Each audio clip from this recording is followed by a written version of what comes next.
Donald Trump একটি tweet করেছেন, অর্থাৎ এক্স হ্যান্ডেলে তিনি একটি বার্তা দিয়েছেন। বাংলাদেশের সংখ্যালঘুদের উপর নির্যাতন হচ্ছে ইত্যাদি ইত্যাদি মিলিয়ে তিনি ব্যাপক উদ্বেগ প্রকাশ করেছেন। তো এই বিষয়টি নিয়ে বেশ হুলস্থুল যাচ্ছে বাংলাদেশে, বিশেষ করে হিন্দু সম্প্রদায় এবং আওয়ামী লীগের লোকজন বিষয়টাকে মনে করছেন যে তাদের মধ্যে বিশাল কোন অর্জন অর্জিত হয়ে গেল। যদি আপনারা ইতিমধ্যেই জানেন যে সজীব ওয়াজেদ জয়, হাসিনার ছেলে, দুর্বৃত্ত চোর জয়, সে ইতিমধ্যে একটি লবিস ফার্ম নিয়োগ করেছে এখানে তার দলের পক্ষে কাজ করার জন্য।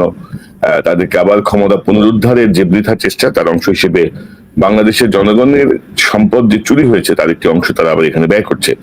তো তারা ভাবছে যে বোধহয় বিশাল কিছু অর্জিত হয়ে গেল। এই বিষয়টি নিয়ে আমরা কথা বলবো। আমার সঙ্গে যোগ দিচ্ছেন আপনাদের অত্যন্ত প্রিয় মানুষ, পরিচিত মুখ, সাবেক কূটনীতিক জনাব সাকিব আলী। সাকিব ভাই, আপনাকে স্বাগত জানাচ্ছি আজকের অনুষ্ঠানে। ধন্যবাদ আপনাকে কনক ভাই। কনক, আসসালামু আলাইকুম। আপনার দর্শক শ্রোতা ভাই বোনদেরকে আমার সালাম, শুভেচ্ছা এবং ভালোবাসা। ওয়ালাইকুম আসসালাম সাকিব ভাই, অনেকদিন পরে আপনাকে আসলে পেলাম। আসলে এত চলমান এত ঘটনা ঘটতেছে যে আমরা একটু কথা বলবো, তারপরেও হচ্ছে না। তো আশা করি আবারও আপনি নিয়মিত হবেন আমাদের সাথে। আমি আপনাকে অবজার্ভ করছিলাম, আমার মনে হয় আপনি খুব সুন্দর সুন্দর কাজ করেছেন। বিডিআর নিয়ে আপনি যে কাজ করছিলেন, আমার কাছে মনে হয়েছে সমন্বয়কদেরকে নিয়ে মাহমুদুর রহমান ভাইয়ের সেই সময় আমার মনে হয়েছে আপনি অনেক ইম্পর্টেন্ট কাজ করেছেন। সুতরাং আমার না আসলে আবার কোনো ইয়ে নাই। হ্যাঁ, আমি দর্শকদের আসলে একটা ব্যাপার থাকে আর আমাদেরও ব্যাপার থাকে। ধরেন আপনি তো ধরেন স্বৈরাচার বিরোধী যে হাসিনার ফ্যাসিস্ট রেজিমের বিরুদ্ধে যে কণ্ঠ বাংলাদেশ থেকে যিনি সাহসিকতার সঙ্গে কথা বলেছেন তার মধ্যে আপনি অন্যতম। যখন ধরেন বাংলাদেশ থেকে আমরা গেস্টই পেতাম না, আপনি ছিলেন একদম বাংলাদেশ থেকে। আমি জানতাম যে আপনাকে ফোন করলে আপনি জয়েন করবেন, আপনি সেটা তোলা কেয়ার করেন। তো সেই জায়গাটায় ধরেন আমাদের এখন তো ধরেন কত কুতুব গজাইছে, কত কুতুব কত কথা বলে, ওই কুতুব তো তখন তো আমরা দেখছি না, প্রত্যেকের চেহারাই দেখা আছে কে কি করছে। তো সাকিব ভাই, যেটি বলছিলাম আমি, ট্রাম্পের যে টুইট, ট্রাম্পের এই টুইটটাকে আপনি কিভাবে দেখছেন? এবং এটি নিয়ে ধরেন আওয়ামী লীগ হিন্দু কার্ড আবারও ব্যবহার করছে। হিন্দুরা তো আওয়ামী লীগের দ্বারা ব্যবহৃত হয় ক্রমাগত। তারা বিভিন্ন সময় বিষয়টি তারা অভিযোগও করেছে, বলেছে যে তারা কিভাবে আওয়ামী লীগের হাতে নির্যাতিত হয়েছে। কিন্তু আবার সামহাও কেমন করে যেন কিছু নেতার মাধ্যমে তারা আবার বিভ্রান্ত হয়, তারা আবার আওয়ামী লীগের শিকার হয়, এবং এমন একটি পর্যায়ে আমরা দেখছি। তো ট্রাম্পের এই যে টুইটের বিষয়টাকে আপনি কিভাবে দেখছেন? আপনার ডিপ্লোম্যাটিক ওয়েতে যদি আপনি বলেন। আমি থ্যাংক ইউ। আমরা আগে প্রথমে টুইট নিয়ে যদি বলি, টুইট নিয়ে বলবো আমার যতটুকু মনে আছে যে টুইট নিয়ে কিন্তু অনেকগুলো কথা বলা হয়েছে যেগুলো আসলে বাস্তবতার সাথে মিলে না। এবং প্রেসিডেন্ট ডোনাল্ড ট্রাম্পের কিন্তু এই ব্যাপারে ওনার ব্যাপারে অভিযোগ করা হয় যে উনি অনেক সময় অনেক কথা বলেন যেটা কিন্তু ওরা বলছে মিথ্যা, অথবা এটা বাস্তব নয়, এটা হয়নি, ইনঅ্যাকিউরেট। আপনি এই যে ফ্যাক্ট চেকার বলে যে জিনিসটা, এই প্রফেশনটা, এটা আমার মনে হয় ডোনাল্ড ট্রাম্প ওই 2016-তে আসার পরে সবচেয়ে বেশি ফ্যাক্ট চেকার বোধহয় সমস্ত খবরের কাগজে নেওয়া হয়েছিল, আপনি চেক করে দেখতে পারেন। তো তাহলে উনি কিন্তু এখানে যেটা করেছেন বোঝা যাচ্ছে যে উনাকে কেউ লিখে দিয়েছে। উনি বলছেন যে এখানে ভীষণ অত্যাচার হয়েছে হিন্দু, খ্রিস্টান এবং বৌদ্ধ এর উপরে, আমাদের বংশোদ্ভূত নাগরিকদের উপরে। বলা হয়েছে যে আমরা বিশৃঙ্খলা এবং অরাজকতা নৈরাজ্যের মধ্যে দিয়ে এখন দিন কাটছে আমাদের। বলা হয়েছে যে আমাদের এই সংখ্যালঘু সম্প্রদায়ের উপর অনেক অত্যাচার করা হয়েছে, অনেক আপনার আর্থিক ক্ষতি করা হয়েছে, এবং উনি থাকলে এগুলা হতে উনি দিতেন না। তো এখানে একটা জিনিস বলতে হবে যে এটা কিন্তু আসলে একটা কমিউনিটিকে লক্ষ্য করে উনি বলছেন। এই কমিউনিটিটা হচ্ছে যারা ভারতীয় বংশোদ্ভূত আমেরিকান নাগরিক, তাদের দিকে। কারণ তাদের একটা বড় অংশ, তাদের আসলে সবচেয়ে আগে প্রায় সবাই ডেমোক্রেটিক পার্টিতে ভোট দিত, কিন্তু এখন তাদের দক্ষিণ বা ধরেন ন্যাশনালিস্ট ইন্ডিয়ান যদি বলেন বা দক্ষিণপন্থী যদি ইন্ডিয়ান বলেন, তারা মোদি সাপোর্টার যারা ইন্ডিয়ান বলেন, তারা কিন্তু ট্রাম্পকে ভোট দিচ্ছে। সুতরাং ট্রাম্প কিন্তু তখন ওখানে একটা জায়গায় বলেছে যে তোমরা কিন্তু লেফটিস্টদের দিকে যেও না, তোমরা সব আমার দিকে আসো। অর্থাৎ সে ইন্ডিয়ান ভোটটা পাওয়ার জন্য এখন যা যা বলার দরকার সবকিছু সে বলতে রাজি আছে। আমরা এইভাবে এই জিনিসটাকে নিতে হবে, কারণ আর মাত্র 4 দিন, আপনি নেক্সট মঙ্গলবার। তো আমি সেই হিসেবে দেখি এটা একটা ভোট পাওয়ার জন্য একটা আপনার একটা কথা সে বললো। তবে ট্রাম্প যদি ইলেক্টেড হয় তাহলে কিন্তু সেটা অন্য বিষয়, সেই বিষয়ের জন্য আমাদের কিন্তু আগে থেকেই প্রিপারেশন নেওয়া উচিত। যে আমি ওই প্রসঙ্গে আসছি, কিন্তু সাকিব ভাই ধরেন আমেরিকার যে সিস্টেম, আপনি আমেরিকায় দীর্ঘদিন কাজ করে গেছেন বাংলাদেশ দূতাবাসে, তো ধরেন প্রেসিডেন্ট হওয়ার আগে অনেক কিছু বলা সম্ভব, কিন্তু প্রেসিডেন্ট হয়ে যাওয়ার পরে কংগ্রেস সিনেটের যেই মানে নিয়মাবলী বা যে পদ্ধতিতে মার্কিন প্রশাসন চলে, সেখানে কিন্তু প্রেসিডেন্ট চাইলে অনেক কিছু করতে পারে না। কংগ্রেসের অ্যাপ্রুভাল লাগে, সিনেটের অ্যাপ্রুভাল লাগে, অনেক কিছু সেখানে লাগে। এবং আপনি যদি দেখেন যে বাংলাদেশের উপরে প্রথম যে স্যাংশনটা আরোপিত হয় র্যাবের সাতজন পুলিশ সহ র্যাবের উপরে, সেটা কিন্তু ট্রাম্পের আমলে কিন্তু সেটা ইনিশিয়েট হয়েছে। মানে বাই পার্টিজান যে ওইটা কিন্তু ট্রাম্পের আগের সময় সেটা ইনিশিয়েট হয়েছিল, সেই চিঠিটা পাঠানো হয়েছিল, পরে এক্সিকিউট হয়েছে 2021 সালে। আপনার কথা ঠিক যে ফরেন পলিসির ব্যাপারে ডোমেস্টিক ওদের যে কংগ্রেসের যে আপনার কমিটি আছে, যেটা সেনেট কমিটি আছে, তাদের একটা ভূমিকা আছে। কিন্তু আমি বলবো যে পররাষ্ট্র নীতি হচ্ছে সেই ক্ষেত্র যেখানে আমেরিকার প্রেসিডেন্টকে সবচেয়ে বেশি একক ক্ষমতা দেওয়া হয়েছে। আমরা জানি যে যখন ওই যে আমরা অনেকগুলো আগে চিঠি দেখেছি যেগুলো রিপাবলিকান সেনেটররা লিখছিলেন হাসিনার এগেনস্টে, রিপাবলিকান কংগ্রেসম্যানরা লিখছিলেন হাসিনার এগেনস্টে, এবং তারা অনেকেই কিন্তু ট্রাম্পের পক্ষের আপনার দলের বা উনার ফ্যাকশনের আইন প্রণেতা। কিন্তু আমি তারপরেও কিন্তু ট্রাম্পের ব্যাপারে আমার কিন্তু কিছু কি বলবো আশঙ্কা আছে। আপনি আমেরিকায় থেকে আপনি চিন্তা করে দেখেন যে ট্রাম্প ছাড়া আর কোন প্রেসিডেন্ট তার নিজস্ব এফবিআই কে এইভাবে অ্যাটাক করতে পারতো? আমার তো মনে হয় না। আমি মনে করি না যে কোন ডেমোক্রেটিক প্রেসিডেন্ট এফবিআই কে এইভাবে অ্যাটাক করতে পারতো সে যেটা করেছে। আমি যেভাবে সে বলে যে it is a third world country, America is a third world country, এটা অন্য কেউ পারতো না। আমার মনে হয় যেটা যে ট্রাম্প যে কোনো কিছু করতে গেলে সেখানে তো ব্যুরোক্রেসির একটা ভূমিকা আছে, পেন্টাগনের এখানে ভূমিকা থাকবে, নানান জিনিস আছে।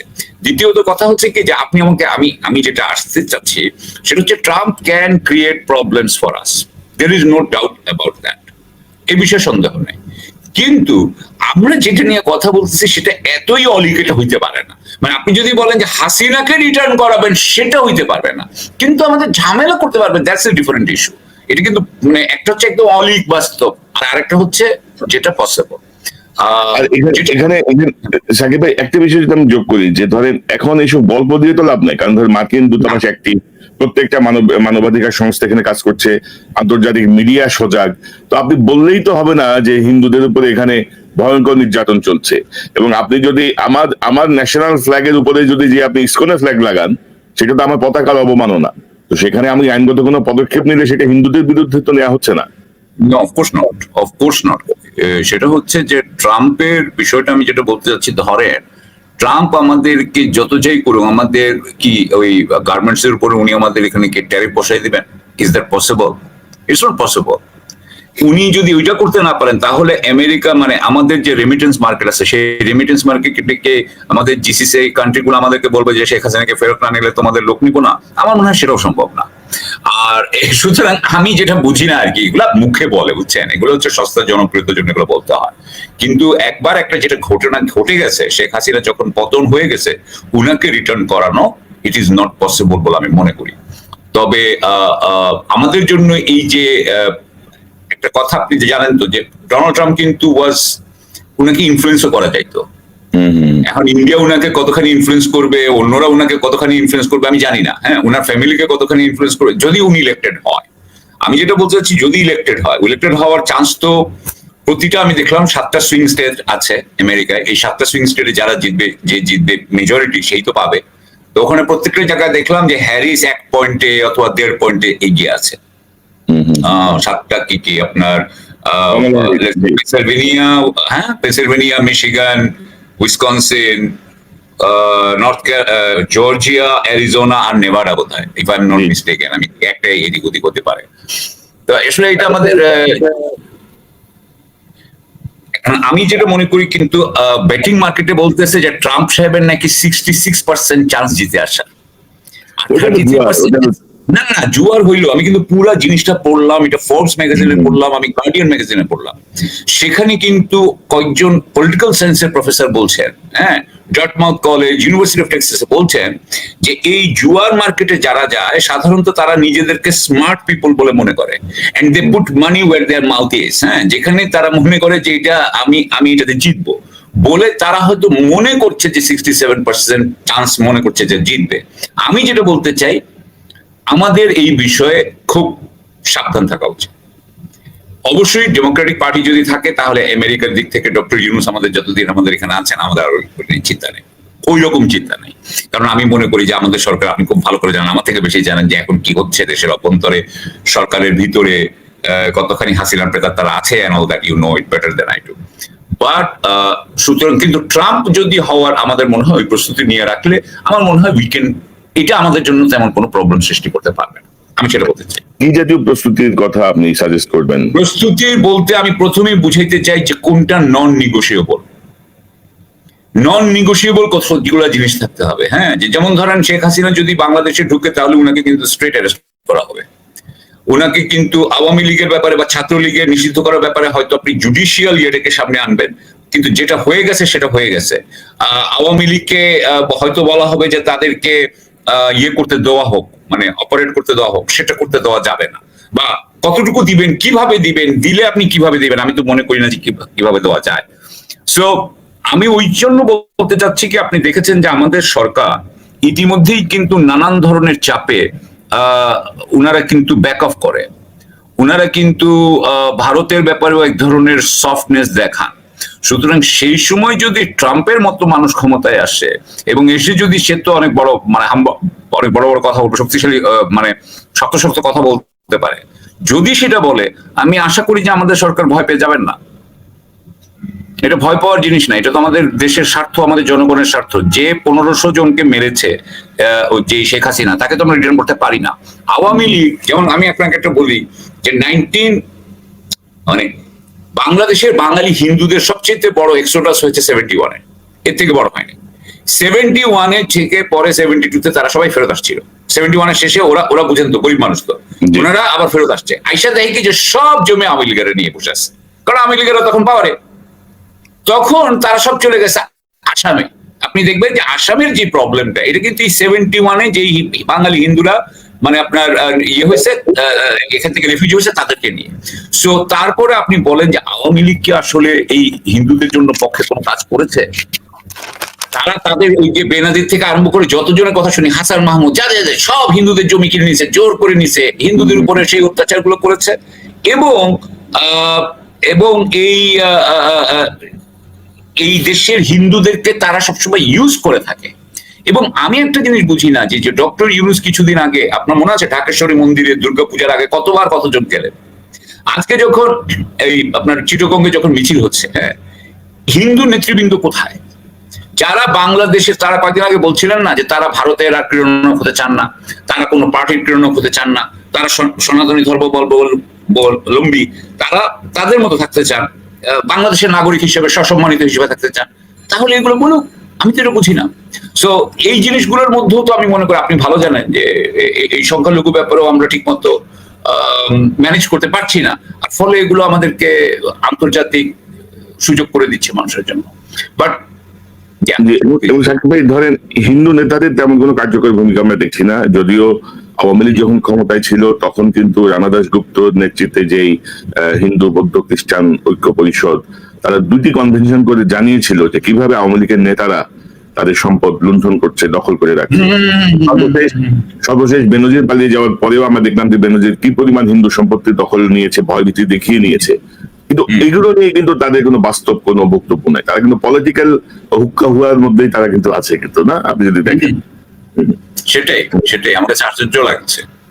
এবং আমাদের সরকারেরও বেশ এটা পুশ করা উচিত। তো এটা আমাদের বিএনপি বা জামাত যেটা বলবে, কিন্তু সরকার তো পলিটিক্যালি স্কিলড না, সেই জন্য এই কথাগুলো ঠিক মতো বলতে পারেন না। ওনারা তো ব্যুরোক্রেটিক মিনস অবলম্বন করেন, দ্যাটস দ্য প্রবলেম। যেহেতু মার্কিন নির্বাচনে এখন আগাম কোনো মন্তব্য করার সময় এখনো আসে নাই, সবই দোদুল্যমান। তবে আমার মনে হয় যে ট্রাম্প ক্ষমতা আসলেও ডক্টর ইউনূস যত সহজভাবে কথা বলেন, উনি কিন্তু ধরেন এইসব অনেক কিছু হ্যান্ডেল করে অভ্যস্ত। তো ওনাকে ভীতি প্রদর্শন করে বা ওনাকে খুব সহজে চলানো যাবে এটা আমি মনে করি না। এবং আরেকটি বিষয় আমি একটু আপনার কাছে জানতে চাই যে ভারতের যেই গণমাধ্যম যেভাবে ধরেন বাংলাদেশ বিরোধী প্রচারণায় নেমেছে এবং ক্রমাগত তারা প্রচারণা চালিয়ে যাচ্ছে, তো সেই জায়গাটায় আমাদের সরকারের অবস্থান কিন্তু খুবই নমনীয় এবং ভারত হাসিনাকে আশ্রয় দিয়ে যা যা বলছে সেসব জায়গায় কিন্তু সরকারের তেমন কোনো বক্তব্য আমরা দেখছি না। মানে তৌহিদ হোসেনের বডি ল্যাঙ্গুয়েজেই, মানে ওনার আগের লেখা যা আমরা পড়তাম, উনি দায়িত্ব নেওয়ার পরে ওনার বডি ল্যাঙ্গুয়েজই শো করে যে উনি একটু অসহায়ত্ব, ওনার বডি ল্যাঙ্গুয়েজ ফুটে ওঠে, কিন্তু উনি কেমন যেন মানে দোদুল্যমানতার সঙ্গে কথা বলেন। তো এটা আপনি কিভাবে দেখেন যে ভারতকে আমরা প্রপারলি অ্যাডজাস্ট করতে পারছি কিনা হাসিনাকে আশ্রয় দেয়া বা ভারতের মিডিয়ায় ক্রমাগত যে প্রপাগান্ডা বাংলাদেশ বিরোধী? এটার আসলে উত্তরটা দেওয়ার কথা যাদের, সেটা হচ্ছে আমাদের গণমাধ্যম মেইনলি। তার মানে এই নয় যে আমাদের সরকারে দেওয়া উচিত না, সরকারে দিতে হতো, কিন্তু আমি আগে গণমাধ্যমের কথাটা বলিনি। আমাদের ইলিয়াস হোসেন সাহেব উনি যেরকম কাজ করতেছেন, আপনিও করছেন, ইয়েও করছে, আপনারা এই যে গণমাধ্যম নিয়ে তো আপনারা কথা বলছেন, গণমাধ্যম কিন্তু এগুলো নিয়ে কথা বলছে না এখন। ভারতীয় গণমাধ্যমে যে অপপ্রচার করা হচ্ছে সেটার উত্তর দেওয়ার কথা কিন্তু আমাদের গণমাধ্যমে। ওনারা তো চাকরি বাকরি করেন, ওনারা পড়ালেখা করেন, ওনারা এগুলো নিয়ে রিসার্চ করবেন, এগুলো রিসার্চ করে এই যে ওনাদের কাজ। কিন্তু সেই যে রিবাটাল, যে উত্তরটা, প্রত্যুত্তরটা, সেটা কিন্তু দেওয়া হচ্ছে না, এটা কোনো মতেই দেওয়া হচ্ছে না। এই যে আমরা যে কথা বলছি, এই যে আওয়ামী লীগের কি অত্যাচার সংখ্যালঘুদের উপরে, এটা কিন্তু কখনো কোনো কথা বলা হয় না। আপনি জানেন, আপনি একটু আগে বললেন। সো এগুলো গণমাধ্যমের কাজ ছিল, কিন্তু এখন আমাদের যতদিন না হবে ততদিন কি কেউ বলবে না? I don't no. হ্যাঁ, প্রথম আলো, ডেইলি স্টার, তাদের কি অবস্থা আপনি তো জানেন, অন্য পত্রিকার খবর। সো এখন হচ্ছে এটা একদিক দিয়ে। আর দ্বিতীয় কথা হচ্ছে, আমি খুবই ইয়েতে বলতে চাই যে এটা তো আপনি দুই একদিন আগে ইলিয়াস সাহেব যে একটা ইয়ে করেছিল দেখেছিলেন, ওই যে আপনি তো দেখেছেন অবশ্যই, প্রথম আলোকে নিয়ে জঙ্গি বানিয়েছে যে নির্দোষ লোককে, ওইখানে কয়েকটা আর্টিকেলের ছবি ছিল, দেখেছিলেন? আর্টিকেলের অথার গুলা কে ছিল ওখানে দেওয়া আছে না? উনি ওটা দিচ্ছে না? ওই অথাররা এখন কোথায়? উনারা এখন কমিশনের চেয়ারম্যান না?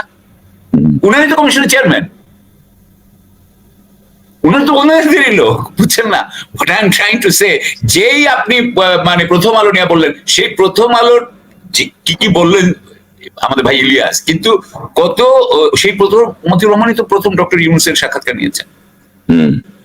So what I am trying to say is যে এই সরকারটা কিন্তু আপনার বিপ্লবী সরকার তো নয়, বিপ্লব আমাদের বেহাত হয়ে গেছে সেই দিনই, কিন্তু এনারা যেটা ম্যানেজ করে চলতে চান, সেই অবস্থায় আমরা যেটা নিয়ে শুরু করেছি আজকে, যে ম্যানেজ করে যদি চলতে চান, তাহলে আপনার উপরে সংখ্যালঘু দিয়ে ইয়ে হচ্ছে, আপনার হিন্দু ইস্যু তৈরি করা হচ্ছে, অথবা আপনার উপরে এই যে গার্মেন্টস নিয়ে ইস্যু করা হচ্ছে, আপনার সাথে ছাত্রদের নিয়ে ইস্যু করা হচ্ছে, নানান ধরনের ইস্যু হচ্ছে।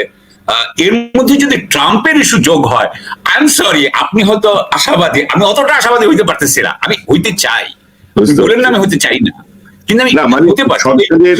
সরকারের যে কার্যক্রম গত 2 মাসের, এই 2 মাসের কার্যক্রম খুবই হতাশাজনক কার্যক্রম। তাদের কোনো গার্ডস নাই এবং তারা কিন্তু একটা ওই যে মতিউর রহমান গংদের খপ্পরে পড়ছে বলা চলে আর কি। প্রথম আলো, ডেইলি স্টার মতিউর রহমান গংদের খপ্পরে তারা যে পড়েছে এবং তারা ভাবছে যে এরাই বোধহয় মহান, কিন্তু মতিউর রহমান যে ভারতের 1 নাম্বার খাসলো, এটা তারা বুঝেও বুঝতে চাচ্ছে না। এবং তারা আওয়ামী পুনর্বাসন কিন্তু কন্টিনিউ চলছে, আপনি যেটি বলছিলেন, যে যারা এই সময় বিভিন্ন প্রোপাগান্ডার সঙ্গে যুক্ত ছিল, তাত্ত্বিক বিশ্লেষণ ঝেড়েছে, তারাই এখন সরকারে বসে আছে। তো এইগুলো আসলে ধরেন মানে ঘরের শত্রু বিভীষণ এমন একটা সিচুয়েশনের দিকে মধ্যেই মনে হয় ডক্টর ইউনূস সরকার যাচ্ছে। তো আপনি কি মনে করেন মানে ভারতের ব্যাপারে আমাদের সরকারের কি পদক্ষেপটা ইমিডিয়েট নেওয়া উচিত? আমাদের সরকার চাইলে, সরকারের একটা বাজেট আছে, সরকার চাইলেই কিন্তু বিদেশের যত জার্নালিস্ট আছে না, আপনার ধরেন গার্ডিয়ান বলেন বা বিদেশি আন্তর্জাতিক, তাদেরকে তো নিয়ে আসতে পারে বাংলাদেশে। তাদেরকে তো বলতে পারে যে তোমরা তোমাদের টিকিট দিয়ে আসো, বাকিটা আমরা খরচ আমরা দিব, মানে এখানকার থাকা খাওয়া আমরা দিব, তোমরা খালি টিকিট দিয়ে আসো, তোমাদেরকে সব আমরা করে দিচ্ছি। কাম দরকার হইলে তাদেরকে সামহাও আপনি অ্যাট্রাক্ট করেন, আপনি দরকার হইলে ইন্ডিয়ান জার্নালিস্টদেরকে অ্যাট্রাক্ট করেন। আমার কথা, আমি জাস্ট মানে আপনি সবাইকে না, আপনি কয়েকজনকে নেন। আপনি যদি মনে করেন যে সেরকম কেউ আছে, তাহলে তাদেরকে নেন যারা ওপেন মাইন্ডেড। আপনি ওপেন মাইন্ডেড লোক নিয়ে এটা করেন, এক। দ্বিতীয় কথা হচ্ছে যে যখনই হয় কি ভাই, আমি যা বুঝি প্রপাগান্ডা, আপনি আমার থেকে অনেক ভালো বুঝেন, প্রপাগান্ডা হয় কি এটার উত্তর তাড়াতাড়ি দিতে হয়। এটার উত্তরটা তাড়াতাড়ি দিতে হয় যে এটা এটা একটা বাকওয়াস জিনিস, এটা মানে মিথ্যা কথা বলেছে বা যেটাই হয়েছে এটা যুক্তি হয়নি, অযৌক্তিক, এই কথাটা তাড়াতাড়ি বলতে হয়। এরকম কি কোনো মেশিনারি আছে? আমাদের তো পিআইবি আছে, মানে আমাদের আপনার পিআইডি আছে, ইনফরমেশন আছে, বিএসএস আছে। আগে তো বিএসএস হাসিনার পক্ষের লোক ছিল, এখন বিএসএস কি করে? আমি আমি আমি আপনার কাছে গিয়ে জিজ্ঞাসা করতে চাই। আপনারা আমাদের, আপনি তো ওই লাইনের মানুষ, আমি বলতে চাচ্ছি যে ওনারা কি করে? আর ফরেন মিনিস্টার এক্সটার্নাল পাবলিসিটি একটা উইং আছে তো, এক্সটার্নাল পাবলিসিটি উইং এর কি পয়সা নেই? যদি না থাকে I don't know, but they can take out advertisements in the foreign newspapers. ধরেন একটা দূতাবাস আছে আমার, ধরেন কলকাতায়, সে কলকাতায় একটা পেপারে করতে পারে তো, কথার কথা, সে তো মানুষকে ডাকতে পারে। আমাদের দূতাবাসে কি করতাম আমরা? সাথে সাথে আমাদের বন্ধু বান্ধব যারা ছিল সবাইকে ডাকতাম যে দেখো এখানে কিন্তু আমাদের বিরুদ্ধে প্রপাগান্ডা ছড়ানো হচ্ছে, আই অ্যাম উইলিং যে তোমার এখানে, তুমি বলো তোমার ডিপ্লোম্যাট কি বলছো ওখান থেকে, কথার কথা। আমি একজন ধরেন একজন আমেরিকানকে বললাম তোমার, বা লেটস সে ইয়ে কি বললাম একজন ব্রিটিশকে, যে তোমার ব্রিটিশ এমবাসি ঢাকাতে কি বল। সো সবার মধ্যে এনে এই জিনিসটাকে তো অ্যাওয়ারনেস করাইতে হবে, এটাকে তো বুঝে, এটা তো ফাইট করতে হয়, এটা তো ন্যারেটিভের ফাইট। এই ন্যারেটিভের ফাইট তো আমাদের এমবাসি করা উচিত, কি করা উচিত না? আমাদের এমবাসি করা উচিত। আমাদের এমবিসি কোনো ভূমিকা তো আমি এখন পর্যন্ত দেখি নাই, আসলে জিরো বলে মনে হয়। আমি তো এখন কিছু শুনি নাই, আপনারা আমার থেকে ভালো জানেন, আমি এখন কিছু ভালো শুনিনি। সো আমি আপনাকে বললাম যে সরকারেরই কিন্তু অনেক উইং আছে যেখানে ওনারা বেতন দেন। বিএসএস বললাম আপনাকে, ইনফরমেশন একটা স্ট্রাকচার আছে, অ্যাপারেটাস, এক্সটার্নাল পাবলিসিটি উইং, এমবেসিজ। তো আর কি আমি বুঝতেছি না, ওনারা কি কিছু ইউজ করবে না? সবাইকে এমনি বেতন দিবে?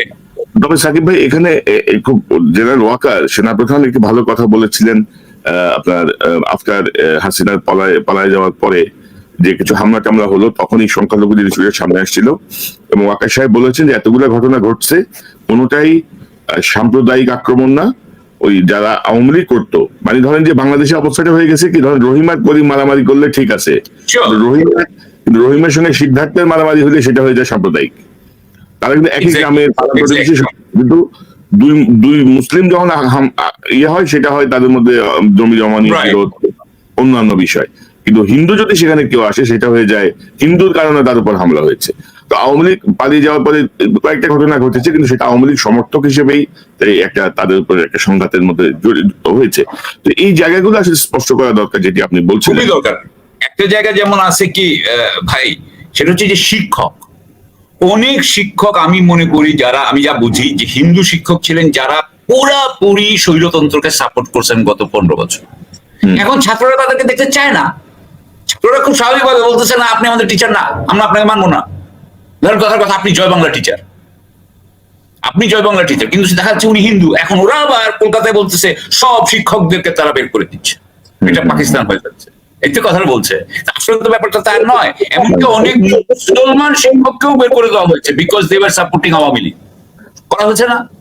অনেক মুসলমান উপাচার্যকে সরাই দেওয়া হয়েছে না, সবাইকে তো সরাই দেওয়া হয়েছে। সো আমি মনে করি যে এই যে সাম্প্রদায়িক, আপনি যেটা বললেন, আমি আপনার সাথে মানে যোগ করলাম যে এরকম অন্যান্য জায়গাতেও হচ্ছে। সো এখন আমরা এত এটার ব্যাপারে চিন্তিত, এত আমরা কিন্তু আমাদের মিনিস্টারদের তো, উপদেষ্টাদের তো আমি দেখি যে খুব একটু নির্লিপ্ত দেখি আর কি, কিছু হবে না, এভরিথিং উইল বি ফাইন, এরকম কিছু না হলে ভালো, বাট পরে যেন আপনার কোনো পদক্ষেপ না নেওয়ার কারণে পস্তাইতে না হয়, এটা হচ্ছে কথা। আমি বলেন ভাই আই এম সরি, আমি একটা করি, এই যে দ্রব্যমূল্য কি আসলে কমছে?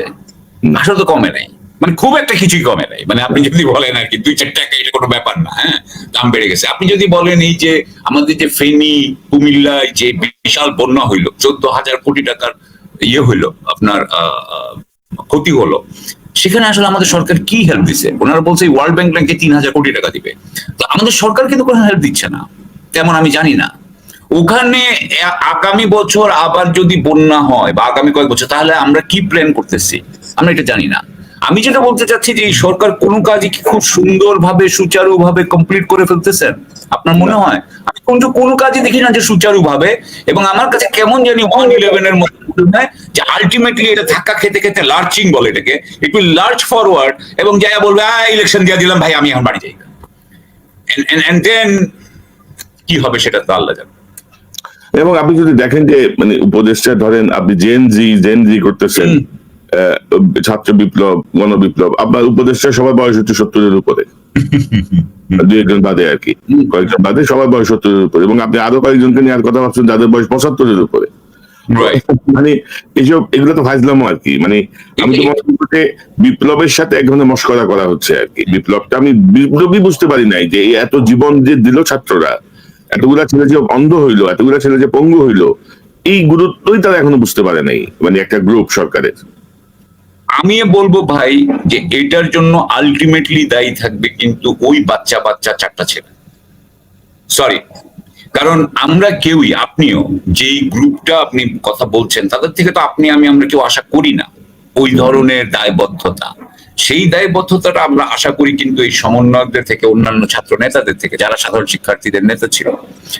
তারা যদি সেই সরি, আল্লাহ তাদেরকে এই ছোট বয়সী এরকম একটা বিরাট দায়িত্ব দিয়ে ফেলছে, কিন্তু তারা যদি, তাদের হাতেই তো বিপ্লব ব্যাহত হয়ে যাচ্ছে, তারা যদি এই জিনিসটাকে আপনার মানে রেস্টোর করতে না পারে, তাহলে আমার মনে হয় they will be held accountable. ওদেরকে কিন্তু এটা অ্যাকাউন্টেবল না, তারা কি পরিমাণ ভয়াবহ বিপদে পড়বে আপনি বুঝতে পারছেন?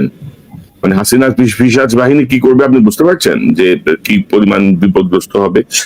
তো আমরা আশা করি, আমরা আসলে সব রকম সম্ভাবনা আশঙ্কার কথা আলোচনা করি, কিন্তু আমরা চাই না যে খারাপ কিছু হোক। আর সাকিব ভাই, মানে বাংলাদেশের হিন্দু কমিউনিটির প্রতি আমি বাংলাদেশের মানুষ হিসেবে আমি দেখি না যে দৃশ্যমান কোনো বিদ্বেষ মানুষ পোষণ করে, কিন্তু ক্রমাগত তারা যদি একটি বাহিনীর দ্বারা ব্যবহৃত হতে থাকে, একটি দলের দ্বারা ব্যবহৃত হয়ে বাংলাদেশের বিপক্ষে অবস্থান নেয়, বা একটি দলকে রিস্টোর করার জন্য তারা যদি ধরেন তারা নিজেরাই নিজেদেরকে যদি হাতিয়ার হিসেবে তুলে দেয়, তাহলে কিন্তু মানে ভবিষ্যতে এই সম্পর্কটা অবনতির দিকেই যাবে। আপনি কি মনে করেন? হ্যাঁ, আমি এটা মনে করি, আপনার সাথে একমত। আমি মনে করি যে এখানে বিশেষ করে তরুণ সম্প্রদায় যেটা আছে, যারা কিন্তু এই সাধারণ শিক্ষার্থীদের মধ্যে অনেক আমাদের হিন্দু সন্তানরাও মারা গেছে, অনেক মারা গেছে। হ্যাঁ, এবং আমি মনে করি এই তরুণ সম্প্রদায়কে নিয়ে আসুক তাহলে, কারণ আমাদের যদি যেটা লিডারশিপ সে যদি না পারে, তাহলে তরুণ সম্প্রদায় হিন্দু মুসলমান কিভাবে একসাথে আমরা থাকবো এবং কিরকম ভাবে আমরা দৃষ্টান্ত স্থাপন করতে পারি দেখিয়ে দিই। আমরা এখানে দেখেন, এখানে জামাত এখন হিন্দু শাখা খুলতেছে, তাই না? এখানে তো মানে দেয়ার ইজ এ, আমি মনে করি গ্রেট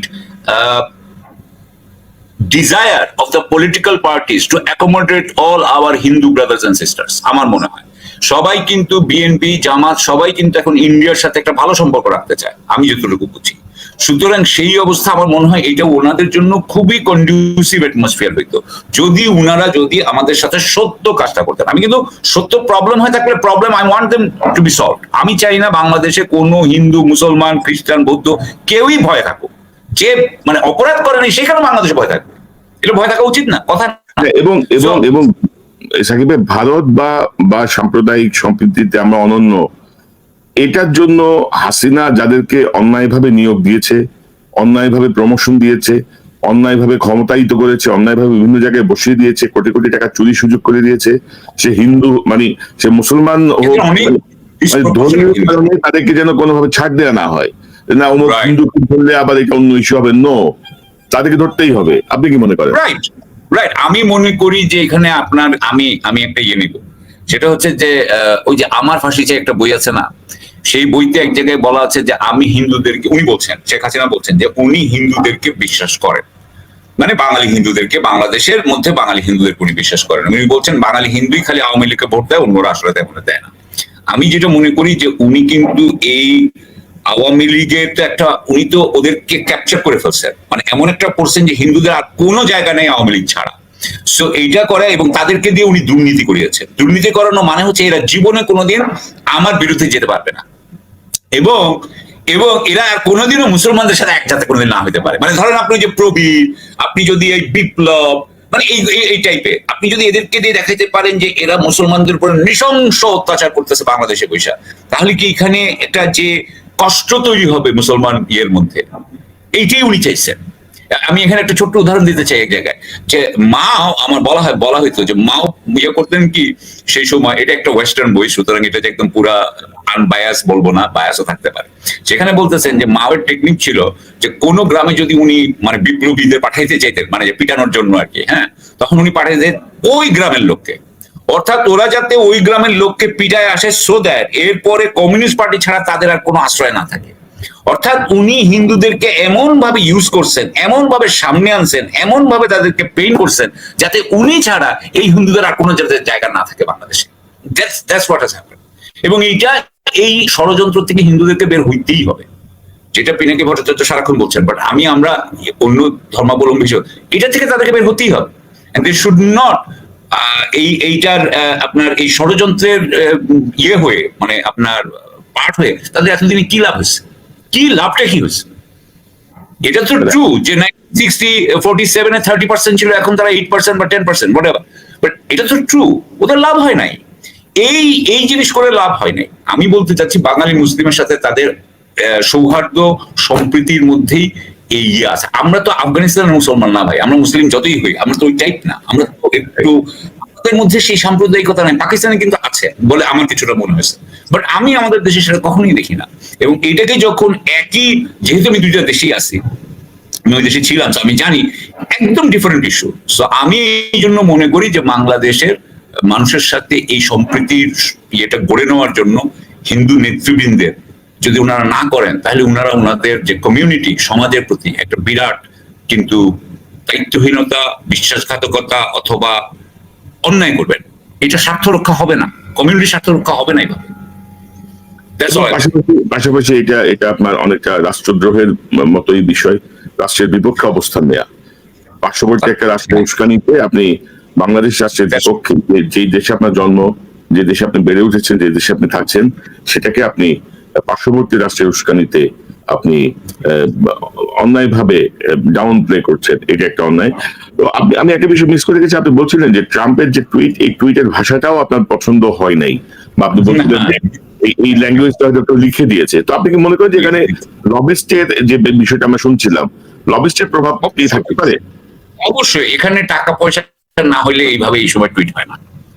মানে আমি বলছিলাম যে তার মানে কেউ একজন টাকা দিচ্ছে আর টুইটটা হয়েছে, not our style. But what I am trying to say, হয়তো এই যে টাকা যেই লোকটা গেছে, যেই লোকটা ট্রাম্পকে দিয়ে করাচ্ছে, সেই লোকটাই আগে হয়তো অনেক millions and millions of dollar দিয়েছে। আমি কথার কথা বলছি, কারণ আমেরিকায় তো আবার সাকিব ভাই ধরেন ডলার কিন্তু খুব ব্যক্তিগত ভাবে নেয় না। তো বলতে নির্বাচনী তহবিলে আমি $1 মিলিয়ন দিলাম, তো ধরেন তারা প্যাক করেছে, বলেছে যে আমি এই যে যেমন ভদ্র মহিলা আছেন, এডলসনের বউ মিরিয়াম এডলসন, সে বোধহয় $200 মিলিয়ন না $300 মিলিয়ন দিয়েছে, কিন্তু ডাইরেক্টলি দিতে পারে না, ডোনাল্ড দিতে পারে, আরেকটা কোম্পানি বানাবে, কোম্পানি তখন ট্রাম্পের জন্য তারা তাদের কাজ করবে। এইভাবে হয় আর কি, অন্যান্য ফর্মুলা আছে, নির্বাচনী তহবিল আছে, মানে একটা কোলাবোরেটেড ওয়েতে কাজ করার বিভিন্ন পদ্ধতি আছে। তো আমার মনে হয় যে চলুক, দেখা যাক সামনে নির্বাচনে কি হয়। আর আমার দেশের বিষয়, আমার দেশের মানুষকেই আসলে মানে যে সমাধান করতে হবে, আমার দেশের মানুষকেই। আমি এখানে একটা ছোট্ট কথা ভাই, সেদিন আগে কয়েকদিন দেখতেছি খবরের কাগজে লিখতেছে যে চুপ্পু, আমাদের রাষ্ট্রপতি চুপ্পুর ব্যাপারে আমেরিকা এবং বোধহয় বিএনপি কে জানি অনর, আমেরিকা এটার মধ্যে আসতেছে কেন? এটা আমি দেখছি, তাই না? আমেরিকা এটার মধ্যে আসবে কেন? আপনার ভিতরের লোকরা থাকবে। সো ওইটার দিকে কিন্তু আমি একটু ভয় পাই। সো এখন যদি আল্লাহ না করুক, আল্লাহ না করুক, খেতে হইলে কিন্তু কিছুই হবে না আমাদের জন্য। আমাদের people are strong. I am not sure about our leaders. এটা একটা গুরুত্বপূর্ণ কথা বলছেন আপনি। আমাদের নেতাদের ব্যাপারে আমাদের অনেক সন্দেহ আছে, সব দলের নেতাদের ব্যাপারে সন্দেহ আছে। তো আমরা আশা করি যে আমরা খারাপ কিছু না ভাবি, আমরা পজিটিভ দিকেই ভাবতে চাই। কারণ জুলাই আগস্টে ছাত্র জনতা যে সাহস দেখিয়েছে, এরপরে কোনো তৃতীয় শক্তি তারা আমাদের উপরে আন্ডিও কিছু চাপিয়ে দিবে, তারা তাদের বিষয়ে আমাদেরকে প্রভাবিত করতে পারবে, এটি আমি অন্তত মনে করি না। তো জনাব সাকিব আলী, আপনাকে অসংখ্য ধন্যবাদ আপনার মূল্যবান অংশগ্রহণের জন্য। নিশ্চয়ই আমরা পরিস্থিতি পর্যবেক্ষণ করি, আবারও কথা বলবো ইনশাল্লাহ। ভালো থাকবেন দর্শক। এতক্ষণ যে অনুষ্ঠান শুনলেন, নিশ্চয়ই আলোচনা মর্মার্থ উপলব্ধি করতে সক্ষম হবেন। অর্থাৎ পরাজিত যে পিশাচ বাহিনী, ফ্যাসিস্ট শক্তি হাসিনা বাহিনী, তারা নানাভাবে তৎপরতা চালাচ্ছে এবং আনফরচুনেটলি এই অন্তর্বর্তীকালীন সরকারে যারা আছেন, তারা হাসিনার ঘনিষ্ঠ বাচ্চাকাদেরকে বিভিন্ন ভাবে বিভিন্ন জায়গায় তারাও বসাচ্ছেন। যারা বসে আছেন তারা তো সরছেন না, বরঞ্চ নতুন করে খুঁজে বের করে তাদেরকে আবারও পুনর্বাসন করা হচ্ছে। অর্থাৎ নিজের পায়ে নিজের কুড়াল মারছেন কিনা অন্তর্বর্তীকালীন সরকার, আমার মনে হয় সেটি দেখার প্রয়োজন। পাশাপাশি এইসব টুইট বা এইসব বিষয় নিয়ে খুব বেশি মাতামাতি করে লাভ হবে না। বাংলাদেশে যাদের জন্ম, যারা বাংলাদেশে বেড়ে উঠেছেন, হিন্দু, মুসলিম, বৌদ্ধ, খ্রিস্টান সবাই মিলেই বাংলাদেশ, সবাইকে বাংলাদেশেই থাকতে হবে, বাংলাদেশের সমস্যা বাংলাদেশেরই সমাধান করতে হবে। কেউ যদি মনে করেন হিন্দু সম্প্রদায় যে আপনি ইন্ডিয়ায় গেলে বাংলাদেশের চেয়ে বেশি সুবিধা পাবেন, জীবনেও না। যারা গেছে তাদের কাছ থেকে আপনারা খোঁজ নিতে পারেন। সো বাংলাদেশকে অস্থিতিশীল করবেন না, ফ্যাসিজমকে সমর্থন করবেন না। এত রক্তের বিনিময়ে যে অর্জন, সে অর্জনকে আমি মনে করি না যে আমাদের কারোরই ব্যাহত করতে দেয়া উচিত। দর্শক, এই চ্যানেল